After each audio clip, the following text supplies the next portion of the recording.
Okay, so we're going to solve this radical equation here. The first thing I like to do is to state my restrictions. And restrictions are anything underneath radicals with a variable inside. You're going to force this to be greater than or equal to 0. So I'm going to take this, 2x plus 7, greater than or equal to 0. It has to be greater than or equal to 0 because the lowest value inside a radical that is possible is 0. So lowest value is 0, and it can be anything above that. So I have to force x to follow this restriction. So now I'm just going to solve for this, subtract 7 for both sides, and you're left with this, and then divide both sides by 2. So x has to be greater than or equal to negative 7 over 2. Okay, so you have to state your restriction. If I solve this equation and I have an answer that is less than this number here, then I can reject it because it doesn't satisfy this. The answers must satisfy this. Okay, so now that we've got the restriction out of the way, let's go ahead and solve this. Now I have this equation and I want to isolate the radical. So in order to isolate the radical, I must get rid of this negative x. In order to get rid of it, well, I guess I have to do the opposite of it, which is to add it to both sides. So let's do that. Do this, add x to both sides. What I'm left with here on the left-hand side is root of 2x plus 7 equals, I'm going to write it as x minus 4 because I personally like to write it x minus 4 than negative 4 plus x. Just looks prettier to me. Then what you're going to do is, well, there's this radical, it's already isolated. Well, to get rid of it, you do the opposite of square root, which is square. Now when you square both sides, you have to be very careful that here you're going to FOIL it. FOIL. First, outer, inner, last. So I'll just show you like this on the side here. This times this. Okay, let's do this. X times x is x squared. X times negative 4, negative 4x. And this times this, negative 4x. And then this times this is positive 16.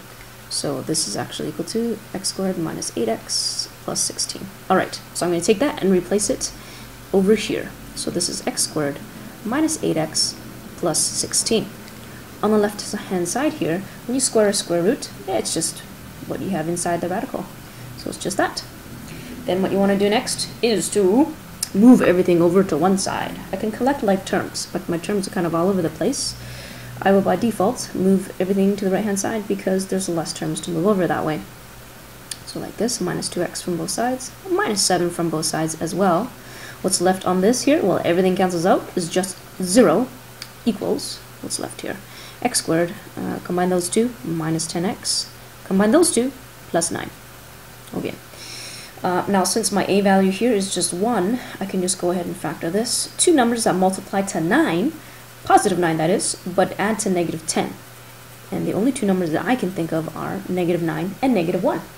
So then I just copy this over. This is x, and then copy that number, minus 9, x minus 1. Now, this equation is saying that this times this is equal to 0. The only way this is true is if this stuff here equals to 0, or if this stuff here equals to 0, right? Because this times this equals 0, or this times this equals to 0. So then I'm going to just write this on the right-hand side here. So x minus 9 equals 0. Well, I guess x has to equal to 9.